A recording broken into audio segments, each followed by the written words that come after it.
Alors bonjour tout le monde, bienvenue à un nouvel épisode de La culture au pied carré, une émission de type podcast qu'on essaie de faire un petit peu péter au carré 150. Encore une fois, aujourd'hui, je suis en bonne compagnie. En fait, je suis toujours en bonne compagnie. Et c'est encore avec des collègues. Bonjour les filles. Salut. Ça va bien? Ben oui, toi? Très bien, merci. On a reçu Ève lors de notre dernier épisode qui est encore avec nous aujourd'hui. Alors, re-bienvenue de nouveau, ma chère. Et là, on a une petite nouvelle qui se joint à nous. Elle n'est pas nouvelle au sein du carré 150, mais au niveau de l'épisode de notre émission, effectivement. Donc, Marie-Pierre Fleury, salut, bienvenue. Marie-Pierre, parle-moi de toi. Qu'est-ce que tu fais exactement au carré 150? Je pense qu'il y a comme une bourse pas loin. Je pense que tu jongles avec le cash. Exactement. Mon poste est directrice des ressources financières. OK. Concrètement? Je m'occupe de toute la comptabilité du carré 150. On fait énormément d'activités. Puis moi, je le démontre en chiffres, chaque activité, si elle a été lucrative ou pas. OK. Fait que tu fais de l'analyse financière de bien des choses aussi, là. Oui, beaucoup d'analyse financière. Je travaille avec tous les départements au carré 150 pour les accompagner dans leur budget aussi. S'ils ont des nouveaux projets, je peux les accompagner là-dedans aussi pour l'analyse. Quand que de l'argent, je suis pas loin. Tu parles de département, on n'en parle peut-être pas assez, mais on a quand même différents secteurs au carré 150. Je pense entre autres aux communications qu'on a reçues, entre autres Magali qu'on a reçues lors d'un épisode. On a le département technique, on a reçu Jacques. On a aussi le centre d'art Jacques et Michel Auger. On a toute la partie maintenance aussi. On a au niveau des ressources humaines, puis là, je les nommerai pas tous les départements, mais quand même, tu as à superviser et accompagner, on va dire, les gestionnaires de ces départements-là. Effectivement, veux pas, on est un organisme à but non lucratif, on a pas loin de 91 employés, effectivement. Le nerf de la guerre, c'est l'argent. Même si on est un OBNL, qu'on reçoit des subventions, ça reste que quand même, on représente en quelque sorte une petite entreprise. On a des spectacles, on transige de l'argent, on vend des billets, on vend des services. Donc, effectivement, ça a l'air de rien. Puis je sais de quoi je parle, puis je sais de quoi que tu vas savoir où est-ce que je m'en vais avec ça. C'est que au fil du temps, on a eu quand même une série d'employés qui ont défilé, que ce soit des postes de technicienne comptable ou des adjointes administratives, puis jamais, mais au grand jamais, ils ont pensé que le mandat financier au sein du carré était aussi important. J'aimerais ça que tu en parles. Exactement.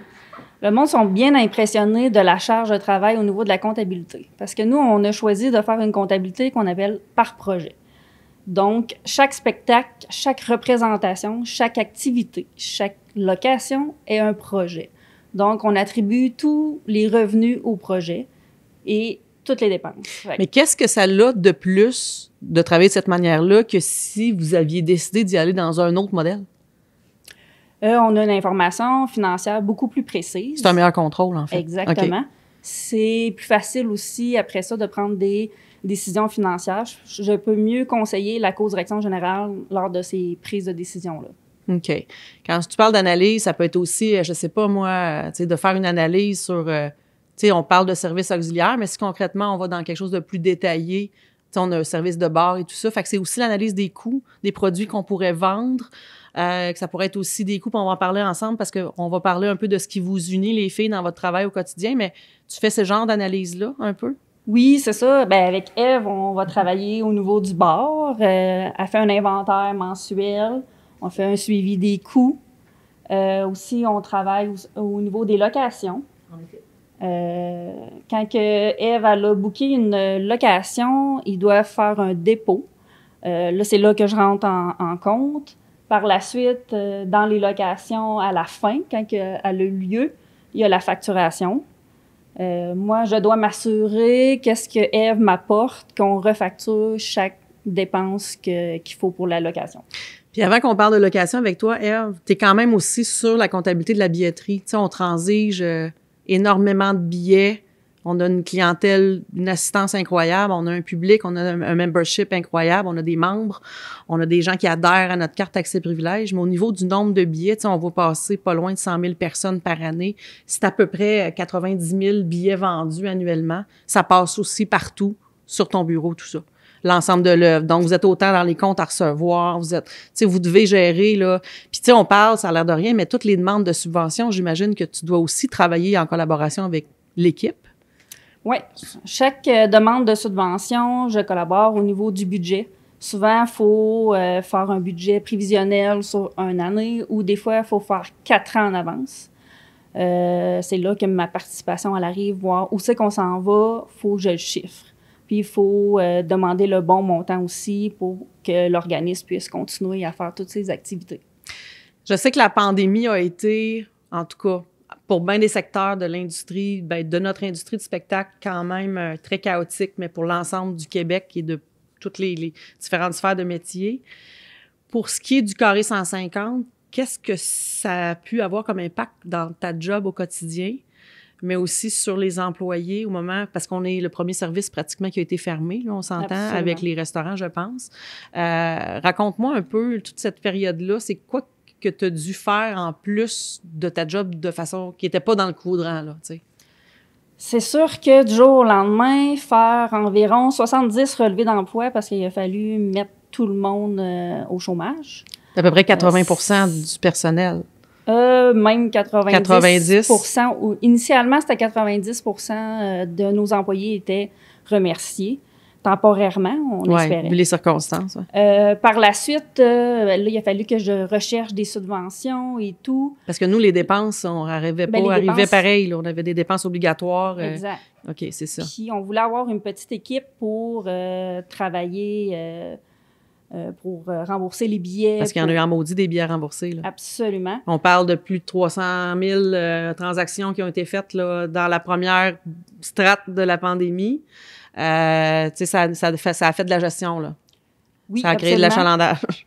Bien, il y avait une bonne gestion de liquidité à avoir parce qu'on s'entend que pendant plusieurs mois, c'est des centaines de milliers de dollars qu'on a remboursés à la clientèle. Donc, s'il n'y avait pas eu un bon contrôle financier, que, tu sais, l'argent qu'on reçoit des billets, de la vente de billets, pour un show qui va avoir lieu dans 6 mois, il faut que tu le gardes, cet argent-là. Tu peux pas dire, hey, moi, je prends cet argent-là, puis on le dépense dans d'autres choses. C'est-à-dire que si les gens sont revenus au comptoir pour se faire rembourser, ben il fallait avoir l'argent dans le compte. Absolument. C'est très important. Là. Il y a une bonne gestion de liquidité là, ici.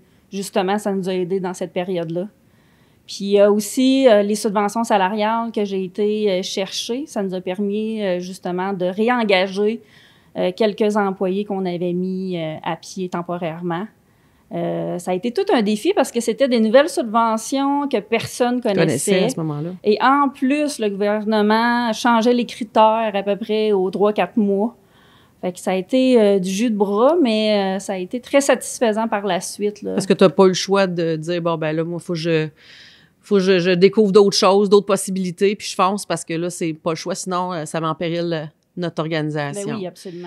Les filles location de spectacle, Ève, on en parle un peu parce que oui, nous, on fait de la diffusion de show, mais il y a aussi des partenaires avec lesquels on s'assied. On a aussi une clientèle qui a envie de venir faire des activités en nos lieux. On parle plus de partenaires des entreprises que du particulier. Tu sais, on fait pas de mariage de baptême, on n'accueille pas de l'individuel, c'est-à-dire c'est ta fête personnelle, tu loues pas nos installations. Puis on prône, bien sûr, tout ce qui est à mission culturelle. Exact. Donc, il y en a-tu beaucoup des locations dans une année? Hein? Bien, on parle d'une centaine de journées de location. Donc, de journées de journées de location. 365 jours de calendrier, 350 représentations organisées par l'organisme, plus 100 jours minimum de location. Ça fait que je pense que 7 jours sur 7, on est en opération. On nous donne différents mandats. Les clients nous approchent pour qu'on réalise leur événement.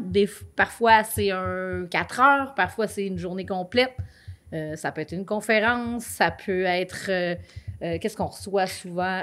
Des 5 à 7 pour remercier des membres, des anniversaires d'OBNL. Ça peut être des shows de danse, des shows de fin d'année, des écoles qui louent, des ensembles de musique. En fait, tout ce qu'on peut faire, tout ce qu'on peut accueillir dans la mesure du possible de la disponibilité du calendrier. Fait comment ça marche? Tu accueilles un client, faites le tour de l'espace ici, du Carré 150, parce qu'on a plusieurs espaces. Tu fais le tour avec eux, tu écoutes leurs besoins. Bien, souvent, les locations vont arriver d'abord par courriel. Les gens vont se rendre sur notre plateforme en ligne, aller remplir la demande de location. Sinon, des fois, parfois, j'ai des messages vocaux. Je vais les recontacter, aller voir. Pour la première chose qu'on s'intéresse, c'est la date dans le calendrier, parce que malheureusement, c'est un enjeu. Notre calendrier est chargé. Donc, on va essayer de trouver une date. Puis un coup que cette date-là est assise, qu'on va de l'avant, on va s'asseoir, souvent en présentiel, là, maintenant qu'on peut le faire, pour une rencontre préparatoire. voir les demandes du client, puis pour le rendre le plus satisfait possible. Donc, je vais m'asseoir avec le client, prendre le plus d'informations possible. Ensuite, je vais faire un suivi avec l'équipe technique pour voir si on peut arrimer le tout, si le tout est bien enligné. Puis ensuite, ben, c'est là que je vais monter le fameux contrat. Donc, la partie contractuelle est quand même importante. Moi, je vais... Puis il y a des coûts qui ont été préétablis d'une valeur, d'une location, ça vaut tant, avec le personnel qui est fourni. Exactement. J'ai des barèmes, si vous voulez, de coûts de location selon nos différentes salles que moi, je vais mettre en place, plus la location d'équipement technique parfois. Puis ensuite, je vais envoyer le contrat là, qui demande un dépôt. Parfait. Puis ensuite, je vais mettre Marie-Pierre en lien là, pour que la partie financière, elle, puisse faire les vérifications et les suivis. Puis tu accompagnes ton client jusqu'au jour J de sa représentation en mettant le personnel qui a besoin. Les filles, si on parle de spectacle qui nous unit ensemble pour le mois d'avril, qu'est-ce que vous conseillez d'aller voir? Ève, je commence avec toi. Oui, pour le mois d'avril. Ben moi, je vais te nommer quelque chose pour toi, ma chère. Tu m'as pris de cours un peu. Puis après ça, je vais aller avec toi. Je t'ai pris de cours, hein? J'aime ça, les surprises. Moi, je vous invite à aller voir le prochain film de Robin Aubert. Tu ne sauras jamais. Donc, c'est son 6e long métrage. Robin, c'est un gars de chez nous. On est très fiers de l'accueillir à chaque fois qu'on a l'occasion de le faire. Et en plus, il va pouvoir il va venir rencontrer le public avant chacune de ses représentations de films. Marie-Pierre, rapidement, qu'est-ce que tu nous suggères d'aller voir? Moi, ça va être au mois de mai. C'est la compagnie Janie et Martiaux. Ils vont venir faire leur première mondiale du spectacle qui s'appelle Sans toi. C'est une troupe de danseurs, de 8 danseurs, et ils vont collaborer avec une école ou plusieurs écoles de danse locales ici. Excellent. Ça va être un merveilleux spectacle. Merci, Marie-Pierre. Les filles, c'est le temps de prendre un petit drink. Encore une fois, cocktail signature qu'on offre au Lounge Laurier. Donc, c'est un gin tonic avec le merveilleux gin de la distillerie de Nicolas Duvernois. Donc, les gins Roméo. Celui-ci, c'est le petit gin classique avec un petit goût de cocombe. Puis, je vous souhaite une excellente saison, encore une fois. Merci, mesdames et messieurs. Santé tout le monde. Santé. À la prochaine. On vous présente un classique rafraîchissant, un gin tonic à base de gin Roméo.